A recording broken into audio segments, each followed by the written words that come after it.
Hi, 8th grade. Today we are going to finish my 13th winter reading the last chapter, chapter 19, Poised to Enter the World. I returned home from Israel with a much wider worldview and a conviction that I could do anything. I gained a real sense of confidence in my ability to adjust and deal with whatever situations life threw at me. However, not long after my return home from Israel, my mom noticed I was experiencing sharp mood swings and that I projected a down demeanor. These moods were nothing new for me. I had experienced downs my whole life and often turned to my mom to talk about them. But now she expressed her growing concern and suggested I talk to my doctor about the possibility that I might be depressed.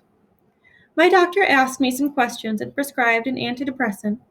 Within a few days, I felt a buzz, as if someone had brightened the computer screen in my mind. I turned it up a few notches, but I also began to experience insomnia, a frequent side effect of the drug. The hours spent with my body yearning to sleep while my mind kept racing were excruciating. I returned to the doctor and she decided to try a different antidepressant, which seemed to interact better with my system.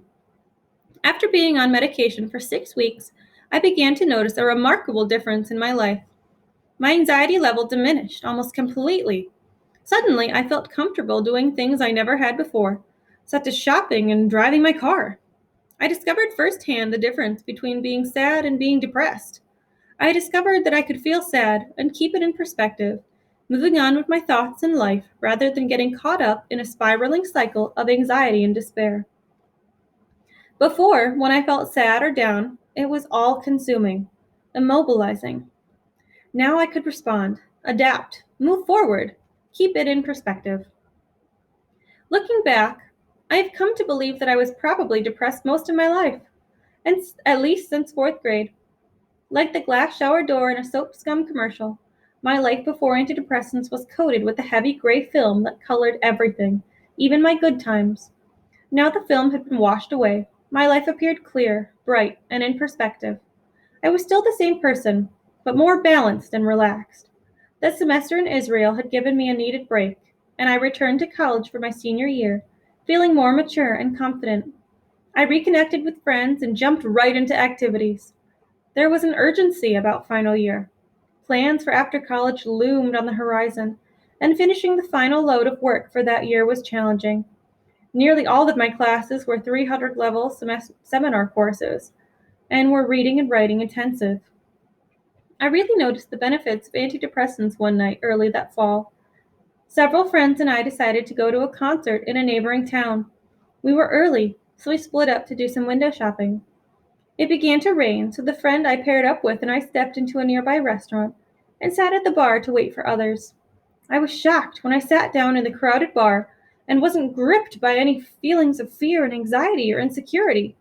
I felt at ease, confident, like I had just as much of a right to be there as everyone else. I found myself jumping into other situations that I would have avoided before, but I now felt amazingly at ease.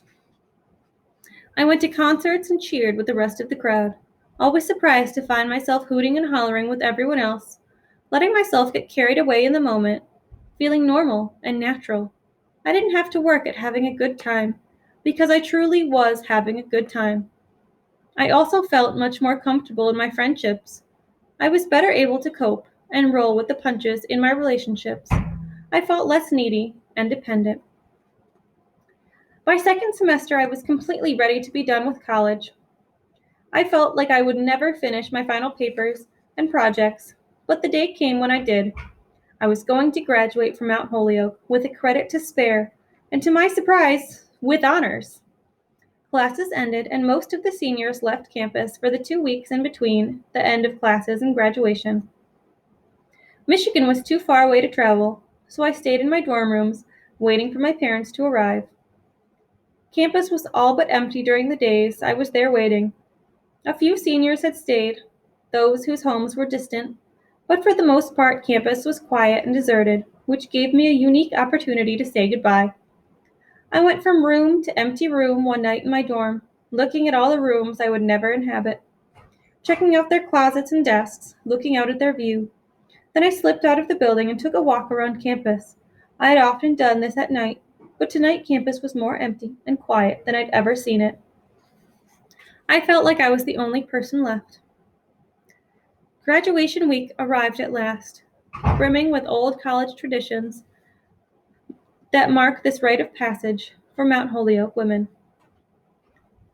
It was that moment, while we sang, that I bonded with my peers in a new way and appreciated what a haven Mount Holyoke had been through the years for women. I felt a part of something special, another link in the chain, connected through time. The following day, I graduated from college. After the Laurel Parade, this ceremony was anticlimactic. Danny Siegel made a special trip to watch me walk across the stage and receive my diploma. Afterward, my friends and I grouped together in our caps and gowns, and our parents took snapshots of us in the rain. I felt relieved it was all over and completely at a loss when I thought about what might be next. That's the end.